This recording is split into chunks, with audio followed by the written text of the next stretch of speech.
अमरीका ने पाकिस्तानी बरामदात पर 19% टैरिफ आयद कर दिया है। अमरीकी सदर ने मुख्तलिफ ममालिक पर टैरिफ से मुतल्लिक एग्जेक्टिव ऑर्डर पर दस्तखत कर दिए हैं। अमरीका ने कनाडा पर टैरिफ 25% से बढ़ाकर 35% कर दिया है, जबकि भारत पर 25% और बांग्लादेश पर 20%, तुर्की और इसराइल पर 15% टैरिफ लगाया गया है। तर्जुमान व्हाइट हाउस के मुताबिक जनूबी अफ्रीका पर 30, वियतनाम पर 20, वेनेजुएला पर 15% टैरिफ आयद किया गया है, जबकि स्विट्जरलैंड पर 39, इराक पर 35, जापान पर 15% टैरिफ लगाया गया है। लीबिया पर 30%, म्यांमार पर 40% टैरिफ आयद किया गया है। इतलाक आज से हो चुका है। अमरीकी सदर डोनाल्ड ट्रंप का कहना है कि तिजारती मुज़ाकरात, बाहमी मुशावरत और सिफारिशात और मालूमात की बुनियाद पर टैरिफ लगाया गया है। अमरीका ने पाकिस्तानी बरामदात पर 19% टैरिफ आयद कर दिया है। अमरीकी सदर ने मुख्तलिफ ममालिक पर टैरिफ से मुतल्लिक एग्जेक्टिव ऑर्डर पर दस्तखत कर दिए हैं।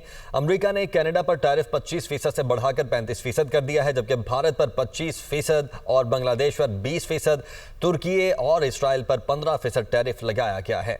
तर्जुमान व्हाइट हाउस के मुताबिक जनूबी अफ्रीका पर 30, वियतनाम पर 20, वेनेजुएला पर 15% टैरिफ आयद किया गया है, जबकि स्विट्जरलैंड पर 39, इराक पर 35, जापान पर 15% टैरिफ लगाया गया है। लीबिया पर 30%, म्यांमार पर 40% टैरिफ आयद किया गया है। इतलाक आज से हो चुका है। अमरीकी सदर डोनाल्ड ट्रंप का कहना है कि तिजारती मुज़ाकरात, बाहमी मुशावरत और सिफारिशात और मालूमात की बुनियाद पर टैरिफ लगाया गया है।